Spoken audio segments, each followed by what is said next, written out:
It seems like just yesterday that the Xbox community was abuzz with rumors about this mysterious Xbox that Microsoft was working on, Project Keystone, the all-streaming, all-digital console that was gonna be like $100, maybe even less. It was gonna be hands down the cheapest way to get that Xbox experience. But even though they were pretty far along in the process, this thing even showed up on Phil Spencer's shelf. Microsoft ultimately scrapped Project Keystone because they were like, we can't get it cheap enough, it's not gonna sell. But even though Project Keystone is dead in the water, the spiritual successor of this console lives on through this new partnership Xbox has with Amazon. A couple of weeks ago, Xbox announced that they were putting an app on Amazon Fire TV devices, which included Amazon Fire Sticks. Some people thought it was a good move to expand cloud gaming. Other people were critical of the move, saying that it was going to further erode people's interest in Xbox consoles. So in today's edition of Xbox Ready, the YouTube channel that is all about Xbox, we're going to be taking a look at this Xbox-Amazon partnership. Is this the future of Xbox? Is this tiny little thing the end of console gaming as we know it? Let's take a look and see what the hype's all about. So Xbox sent me one of these Fire Sticks. Specifically, they sent me like special Xbox bundle that they're going to be doing. So big shout out to them. Thanks for thinking about me. It includes the Fire Stick itself. It includes one carbon black Xbox wireless controller and also 12 months of Game Pass Ultimate, which you need to access cloud gaming in the first place. I remember doing a video a while back in the early days of Xbox Ready where I was talking about this exact scenario. Oh, what if Xbox put a cloud gaming app on like these different streaming dongles that you can plug into your TV. I was naming a few like Apple TV or like I said the Roku Fire Stick, and people were pissed about that. They were like, ha, this dude's an idiot. He doesn't know that it's Amazon Fire Stick, not Roku Fire Stick. That's something totally different. Functionally, this thing is just a regular Amazon Fire Stick. There's no like special Xbox branding, nothing like that. It's the same thing. You plug it into your TV, you get access to all of the video streaming platforms, plus this new Xbox app that they're testing out. This is a huge departure from a previous partnership that Xbox had with Samsung. Xbox is supporting a cloud gaming app on the Samsung Gaming Hub, but that's baked directly into the TV. If you want that, you gotta buy a whole Samsung TV. Whereas this, it's just a little thing that you plug into any TV. It doesn't have to be Samsung, Amazon, any TV works. And while I said, yeah, it's a spiritual successor of Project Keystone, there's a few differences. Like Project Keystone and these patents we were seeing, there was gonna be a controller sync button, there was gonna be an Ethernet port, a USB port. None of that is present on this. Again, it is just the Fire Stick, just the dongle that you plug into the HDMI port on your TV. Now, when I first heard about this, and then my friends at Xbox reached out to me and were like, hey, would you be interested in us sending you one of these to check out? I was like, this is absolutely immaculate timing because I live in a bi-level condo. I'm upstairs right now. Upstairs, I have all my gaming stuff. This is like our media room. And downstairs, we just have a regular Roku TCL TV mounted above our mantle. The thing is that our Roku TV, it's getting up there in years. We've had it for like 5, maybe even 6 years. And the OS that's baked into the TV, it's slowing down. And my wife is starting to complain, like, why is our TV so slow? It's super laggy trying to just get to Netflix or Peacock or Hulu, whatever. And I was like, man, I'm gonna have to buy like a Apple TV or one of these Fire Sticks. And that's when Xbox emailed me. I was like, this is perfect timing. I could just use this and basically update my TV downstairs. And honestly, I was really looking forward to it, especially having that Xbox app on it. I've always thought the idea of playing Xbox games without an Xbox was cool. Some people don't feel like that, but as someone who grew up with not a ton of money, the idea that someone nowadays could buy a $50 streaming stick and have access to hundreds of Xbox games, that's really cool to me. And in my situation specifically, I thought it would be perfect for a downstairs TV because I wanted a discreet way to play Xbox games. As you can see, my TV is above our fireplace, above our mantle, and unlike in a traditional entertainment setup, there's not a lot of room for different stuff and electronics and things like that. And you can see like the outlet is kind of to the right and towards the bottom, so I don't want to feed more cables up through the TV and deal with all of that. Yeah, I could have put my Series S down there and done all that stuff, but it would have been more cables, it would have been more stuff on the mantle. And with this Amazon stick, I basically have access to Xbox games, and you don't even see like where it's plugged in. It's completely masked. They recommend that you plug it into a separate power source, but I was able to plug it into my HDMI and then use the USB port in my TV to power it, so it's completely just off the grid. So I was able to keep with my wife's aesthetic, her design, without like throwing extra stuff on the mantle. And through the Amazon menu, you can go ahead and pair it with different Bluetooth devices, and that's how you do your controller. You can even do it with headphones. And using this, it's really cool how I can use my Xbox controller to have control over my entire TV, not just the Xbox stuff, but everything else as well. All I gotta do is power on my controller and press the start button, which is like the substitute home button, and I'm on the Fire menu, and I can just navigate to the Xbox app. It's really easy. And speaking of the Xbox app, I'm actually a really big fan of the layout and the flow of this. It's super organized, it's intuitive, it's smooth, and it's all about the games. What a freaking concept, man. It is all about the games, which is more than you can say for the standard Xbox dashboard. Like, look at me, I'm scrolling through the menu. It's games, games, games, even some other cool dashboard features like my friends list. You can even like manage your save files through the cloud. But if you were to do the same thing on just a regular Xbox, it would be like mostly ads, right? That's the big complaint that everyone has. It's all these tiles are ads and things that I don't care about. It's not perfect layout wise, but it always makes me wish that they would use this style dashboard for their other devices. But Ray, come on. Stop yapping about that other stuff, about the interface, about your mantle, about your TV, about your wife. How do the games play? And to be honest, y'all, I'm like very, very confused about the gameplay experience with this Amazon Fire Stick. Let me explain. When I first installed this thing, plugged it into my TV, set up the Wi-Fi, hooked up my controller, did all that stuff, I played 3 games: GoldenEye 007, Forza Horizon 5, and Immortals of Aveum. And I was like, holy crap, this sucks. Like, it loaded up just fine, and like, yeah, there were some stutters, stuff to be expected from cloud gaming, but the input lag specifically for the controller was insane. I figured, hey, I'll start off with GoldenEye because it's an older game, it's not super demanding, not super fast paced. I'll like throw a little softball towards this cloud gaming, see how it goes, kind of warm it up a little bit. But the input lag was crazy. It was making it unplayable. I couldn't even make it through the level. I had to quit because I was borderline getting motion sickness. It was almost like I never played an FPS game before. I was having trouble aiming. I tried to like move my reticle to the right, and it would like go all the way like over, like do a 180-degree turn after 2 seconds. It was just insane. I was like, okay, let me move on to Forza Horizon 5. And it was a little bit better, but in a game that depends on, you know, turning, it flared up pretty noticeably at times. And then Immortals of Aveum, there's already no aim assist already on the console version. This game was definitely meant to be played with a mouse and keyboard. It was pretty tough, I'm not gonna lie. So I walked away from that situation like, dang. I was super excited about this, and like these games are pretty much unplayable to me. And so today I went to go boot it up again to capture footage of me playing those games, thinking, okay, so I'm gonna like get me some footage of me struggling with the input lag on GoldenEye and on Forza and things like that. And then when I booted up those games again, it was like night and day. I don't know what happened, but it was vastly improved specifically with that input lag on the controller. I was really testing it. I was like jerking the control. Hold on, pause. I was like going crazy with the right joystick. Hold on, pause.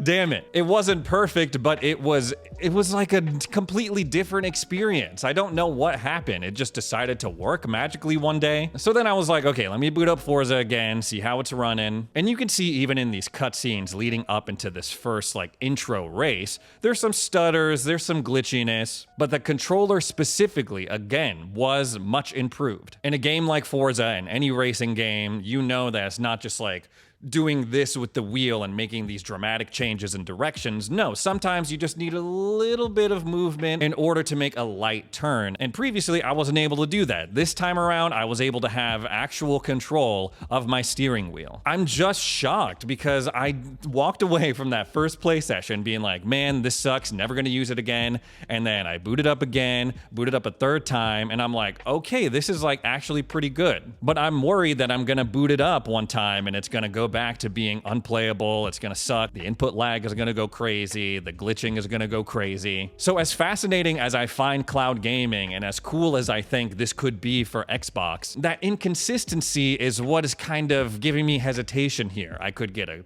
pretty good experience, or I can get the worst gaming experience of my life. But I gotta pump my brakes a little bit because I'm like, okay, you know what? I got a Series X, a PS5, a gaming PC. Am I being like a gaming snob, a gaming elitist? Like, am I trying to hold this thing to too high of a standard? I've done a lot of videos defending the Series S because it's a console that may not be the most powerful, but some people are okay with that. I got a buddy who thought that he bought a Series S, but instead bought an Xbox One S, and he was still like, even though it's like an older console, I was playing Assassin's Creed on it, which is what I really wanted to do, and I didn't really notice anything different. So some people just don't care about things being in 4K or like the most frames per second. People like my buddy who I was just talking about, people like my wife. And actually just the other day, my wife was like, I really want to play Disney Dreamlight Valley. I want to get back into it. And I was telling her about this thing that we just got. And she was like, oh, let me try. That's perfect because I could play it on the TV. I don't have to hook anything else up. I could just like navigate to the, like all the stuff that made it convenient that I was talking about at the beginning of this video. So I was like, this is perfect.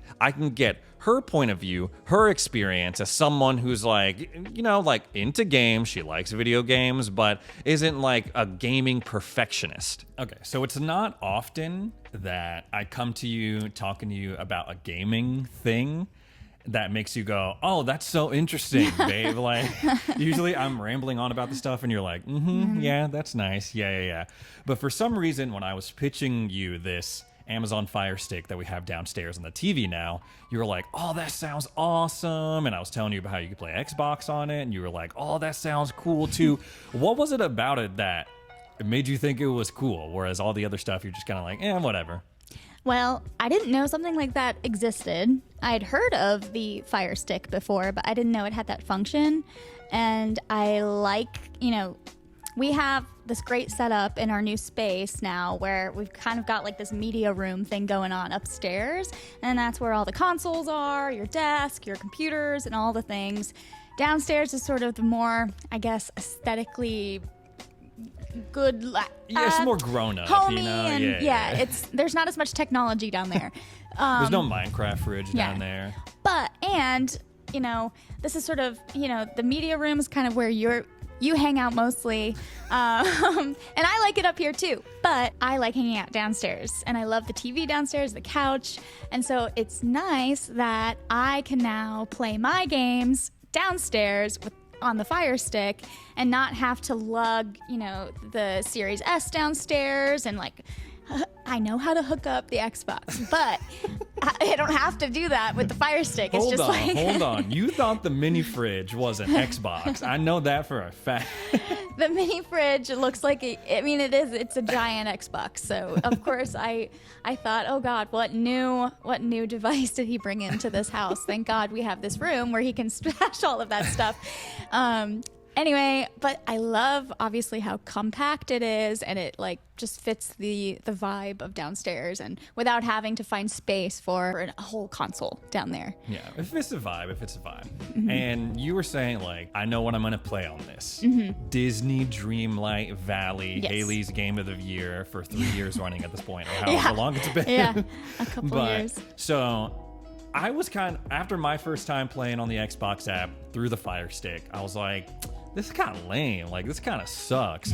Played it again today. Much better experience. But how was your experience playing Dreamlight Valley as a Dreamlight Valley veteran? Someone who's played it on the Switch, someone who's played it on the Series S. Hours. So many hours, yeah. How does it compare, the cloud gaming version of it, to your experiences on those other consoles? I played for probably 2-3 hours the other night for the first time, and I found it to be really comparable to playing on my Series S. I thought that the graphics looked good, like the motion was tight, and everything looked normal. The loading didn't take very long in comparison. It was like a lot better than trying to play on the Switch. Ooh, better than the Switch. Well, Whoa. I don't know if that's because I mainly play on the Xbox, but I thought that it was extremely comparable and really easy to use. Yeah, I don't really have any complaints so far. But at one point you said, "Why is the controller messing up?" Like, what was going on in that moment? You're like, "There's something like going like wacky with this controller." I want to get it in your words if you can remember that moment. Oh, yeah. I do remember. It seemed more like a joystick, like a, what do you call it? The thing. Which, the one on the right or the one on the left? On the left. The one on the left? Okay. Yeah. It was like sticky or like not as responsive or...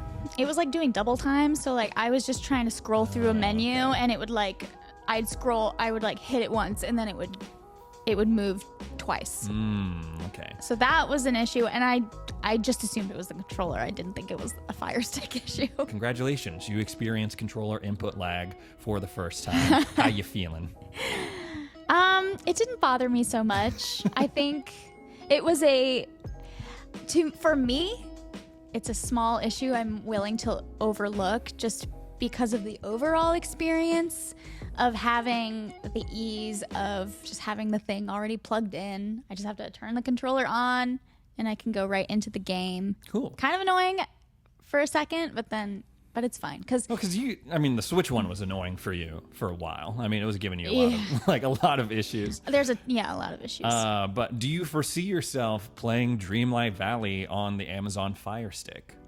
Would you say it's replacing your Series S? I don't know if it would replace my Series S entirely. I don't see myself setting the Series S up in that space.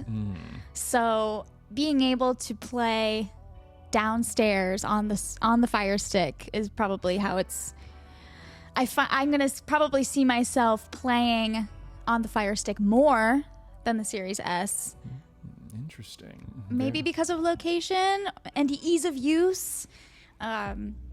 It's just convenience for me, I think. Controversial take. Quite controversial. So at the end of the day, is this thing going to replace our Xbox consoles?